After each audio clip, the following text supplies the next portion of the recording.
अस्सलाम वालेकुम जी, welcome back to a new vlog. उम्मीद है सब लोग ठीक ठाक होंगे। आज की वीडियो थोड़ी सी इन्फॉर्मेटिव वीडियो है बहरिया टाउन की मार्केट के हवाले से।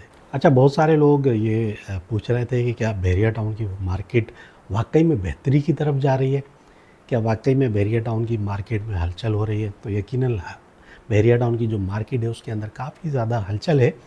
लेकिन अगर बेहतरी की बात करें तो आप अगर 3 साल पहले वाले बहरिया टाउन जैसी बेहतरी की बात कर रहे हैं तो वैसी कोई बेहतरी अभी करंटली रिसेंटली बहरिया टाउन में नहीं आई। उस वक्त सिनेरियो कुछ और था, आज का सिनेरियो कुछ और है। अच्छा, जब से मैं बहरिया टाउन में शिफ्ट हुआ हूँ, मैं क्योंकि व्लॉग्स भी बनाता हूँ, लाइफस्टाइल व्लॉग्स होते हैं, अपना लाइफस्टाइल दिखा रहा होता हूँ, तो मेरी वीडियोस देख के बहुत सारे लोग, इवन के मैं अगर ये बोलूँ कि पिछले 1 साल से जितने लोग बहरिया टाउन में मूव हुए उसमें से 90% लोग वो हैं जिन्होंने मेरी वीडियोस देखी। मेरी वीडियोस देखने के बाद उनको ये डिसीजन लेने में आसानी हुई कि हाँ भाई, हमें बहरिया टाउन मूव होना चाहिए। क्योंकि बहरिया टाउन का जो चेहरा मैंने देखा है, जो चीज़ें मैंने दिखाई हैं बहरिया टाउन की, वो शायद किसी और के व्लॉग्स में आपने ना देखी हो। खैर, इसको एक साइड पे करते हैं। अब बात करते हैं कि बेहतरी, क्या वाकई में बहरिया टाउन की मार्केट में बेहतरी आई है।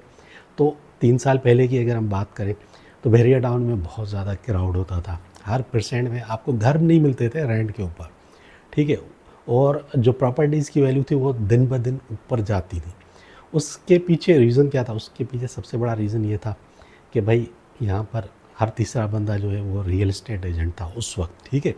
जितनी भी पॉपुलेशन थी, तकरीबन लोग यहाँ पर रियल एस्टेट के काम से मुंसलिक थे, यहाँ पर रहते थे, क्योंकि रियल एस्टेट का बहुत ज़्यादा काम था। कई शहरों से, डिफरेंट डिफरेंट सिटीज़ से लोग आए, यहाँ पर रहते थे और रियल एस्टेट का काम करते थे। तो ये कहेंगे कि भाई रियल एस्टेट एजेंट्स की वजह से पॉपुलेशन बहुत ज़्यादा बढ़ चुकी थी, रेंट भी हाई थे। अब जो प्रॉपर्टीज़ की कीमतों की बात करें तो उस वक्त बहुत ज़्यादा हाई होती थी। एक के बाद एक जो प्रॉपर्टी की कीमत है हर महीने ऊपर जा रही होती थी। उसका रीज़न ये था कि उस वक्त थे भाई इन्वेस्टर्स। इन्वेस्टर इन्वेस्ट करते थे, प्रॉपर्टी लेते थे। एक इन्वेस्टर ने ली, फिर उसने सेल की, उसके ऊपर कुछ अपना मार्जिन रख के सेल की, फिर वो प्रॉपर्टी दूसरा इन्वेस्टर ही ख़रीदता था। फिर वो इन्वेस्टर क्या करता था, वो उसके ऊपर थोड़ा सा मार्जिन रख के और उसको सेल कर देता था। यूँ प्रॉपर्टी की कीमतें ऊपर जाती थी। मतलब इन्वेस्टर जो है ना, वो प्रॉपर्टी खेलते थे। उस वक्त काम भी अच्छा था, क्योंकि उस वक्त मसले मसाइल नहीं थे इतने ज़्यादा, ठीक है। तो इन्वेस्टरों के लिए अच्छी अपॉर्चुनिटीज़ थी, एफबीआर वाले चक्कर भी नहीं थे, तो ब्लैक एंड वाइट वाला जो काम था वो भी चलता था। तो उस वक्त की जो मार्केट है वो अलग थी। उस वक्त इन्वेस्टर खेलते थे और उन इन्वेस्टर्स की वजह से जो प्रॉपर्टी एजेंट्स हैं उनको भी अच्छा खासा प्रॉफिट होता था, उन्होंने भी बहुत पैसे कमाए। लेकिन बाद में यूँ हुआ कि भाई मसाइल बढ़ गए, बहरिया टाउन के मसाइल जब बढ़े तो इन्वेस्टरों ने हाथ उठा लिया। जब इन्वेस्टरों ने हाथ उठा लिया तो जो प्राइजेज़ हैं प्रॉपर्टी की वो एकदम से डाउन हो गई। इतनी डाउन हो गई कि जिन प्राइस में उन इन्वेस्टरों ने प्रॉपर्टीज़ ख़रीदी थी उनको वो पैसे भी नहीं मिले, और बल्कि उनके जो पैसे हैं वो फंस गए, प्रॉपर्टी सेल नहीं हो रही थी। तो इन्वेस्टरों ने पूरा पूरा हाथ अपना उठा लिया, एफबीआर का चक्कर भी आ गया, तो फिर उनका जो है ना इंटरेस्ट ख़त्म हो गया इन्वेस्टरों का। लेकिन अब जो मार्केट है इसमें जो बेहतरी आई है, इसका सिनेरियो कुछ और है। अब इन्वेस्टर को कोई इंटरेस्ट नहीं है बहरिया टाउन में प्रॉपर्टी ख़रीदने का। इवन कि जिन इन्वेस्टरों ने 2 साल 3 साल पहले प्रॉपर्टियाँ ख़रीदी हुई हैं, उनकी प्रॉपर्टीज़ अभी तक फंसी हुई हैं, बड़ी मुश्किल से वो प्रॉपर्टीज़ सेल होती है। इस वक्त मार्केट के अंदर सिर्फ वो लोग हैं, वो बायर्स हैं जो जीनियनली आके यहाँ पर रहना चाहते हैं, शिफ्ट होना चाहते हैं, यहाँ पे आके रहते हैं, चाहे वो रेंट पे आ रहे हों या वो लोग जो प्रॉपर्टीज़ ख़रीद रहे हैं वो अपने रहने के लिए ख़रीद रहे हैं। ये जीनियन वो लोग हैं जो एंड यूज़र्स हैं, जिनको यहाँ पे आके रहना है। ये वो लोग हैं जो सर्चिंग कर रहे थे कि कराची में कौन सा ऐसा एरिया है जहाँ पर जाके हम रह सकते हैं पुरसकून माहौल में, यूरोप जैसे मज़े, दुबई जैसे मज़े उनको मिले, साफ़ सुथरा माहौल मिले, अच्छा माहौल मिले, अपने बच्चों को एक अच्छा हेल्दी माहौल दे सकें।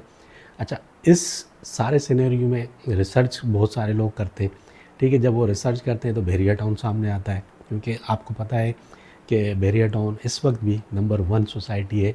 अगर हम सहूलियात की बात करें, सफाई सुथराई की बात करें, यहाँ पे जो माहौल बनाया हुआ है, यहाँ पे जो इंफ्रास्ट्रक्चर है उसकी बात करें, तो इस वक्त भी नंबर 1 सोसाइटी है। हालाँकि मसाइल बहुत सारे हैं, लेकिन उसके बावजूद नंबर 1 पे आती है। दूसरा, कराची के जो मसाइल हैं वो दिन ब दिन बढ़ते जा रहे हैं। बजाय इसके कि वो मसाइल कम हो, कराची शहर के अगर दूसरे एरियाज़ में जाएँ तो वो मसाइल बढ़ते जा रहे हैं, बढ़ते जा रहे हैं। तो बहुत सारे ऐसे लोग हैं जो उन मसाइल की वजह से तंग हैं। यहाँ पर मैं कराची की बुराई नहीं कर रहा, कराची मेरा शहर है, लेकिन उसके जो जीनियन मसाइल हैं, जो इश्यूज़ हैं, वो दिन ब दिन इंक्रीज़ होते जा रहे हैं। उन इश्यूज़ को मैं हाईलाइट करता रहता हूँ अपनी वीडियोज़ के अंदर, तो शायद लोगों को ये लगता है कि मैं कराची की बुराई कर रहा हूँ। हालाँकि मैं कराची की बुराई नहीं करता, मैं सिर्फ़ उन मसाइल को हाईलाइट करता हूँ। अगर कहीं कचरा होता है तो उसके बारे में उसको हाईलाइट करना कि यहाँ पर कचरा क्यों फेंका गया है, या सड़कें टूटी हुई हैं तो उनको हाईलाइट करता हूँ। इनके लिए बहुत सारे लोग ज़िम्मेदार भी होते हैं। अब लोग इन मसाइल की वजह से, लोड शेडिंग की वजह से, ये जो आए दिन के मसाइल होते हैं, ट्रैफिक जैम के मसाइल, पार्किंग का मसला सबसे बड़ा मसला है, कोई हेल्दी एक्टिविटी, कोई हेल्दी इन्वायरमेंट नहीं मिलता लोगों को। इन सब मसाइल से बचने के लिए वो सोच रहे होते हैं कि कहाँ जाके रहें, फिर वो रिसर्च करते हैं।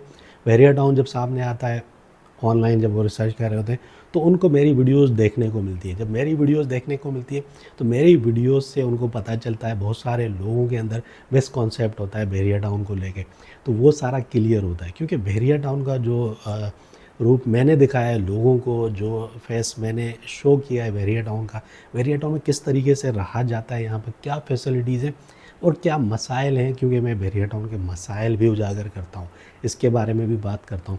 तो उनसे लोगों को आइडिया होता है और हेल्प मिलती है मेरी वीडियोस की वजह से। फिर वो डिसाइड कर पाते हैं कि आया उनको बहरिया टाउन में शिफ्ट होना चाहिए या कराची के किस एरिया में शिफ्ट होना चाहिए, तो उनको हेल्प मिलती है। तो इस वक्त जो लोग बहरिया टाउन में मूव हो रहे हैं, 90% लोग मेरी वीडियोस देखते हैं।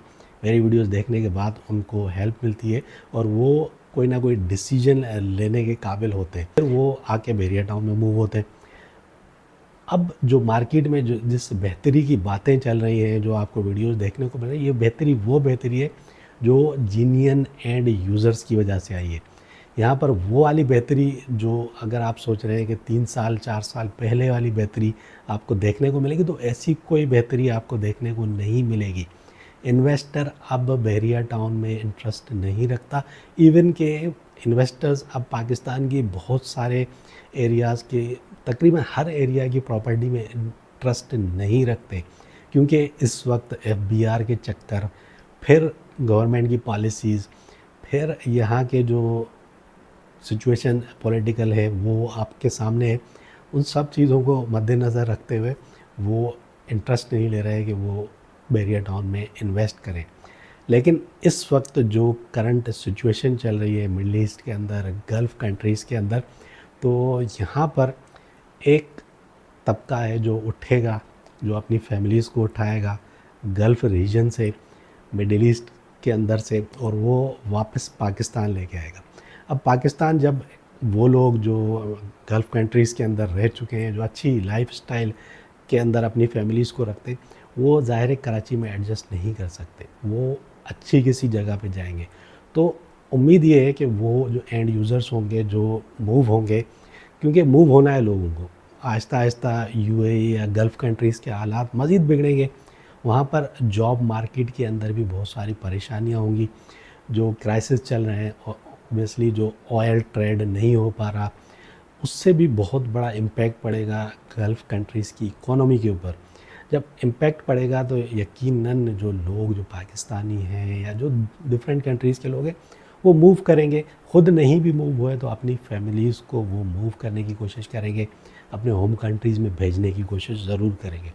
तो उस सिनेरियो में भी ये देखा जाएगा, आपको नज़र आएगा, वाज़ेह ये तब्दीली आपको नज़र आएगी कि बहुत सारे लोग बहरिया टाउन मूव होंगे, क्योंकि ऐसा लाइफ़स्टाइल उनको कराची क्या पूरे पाकिस्तान में और कहीं भी देखने को नहीं मिलेगा। तो आज की ये वीडियो इतनी ही थी, बस उम्मीद है ये वीडियो आपको अच्छी लगी होगी। अगर वीडियो अच्छी लगी है तो लाइक और शेयर ज़रूर कीजिए, चैनल को भी सब्सक्राइब कर दीजिए और मुझे दीजिए भाई इजाज़त। अल्लाह हाफ़िज़।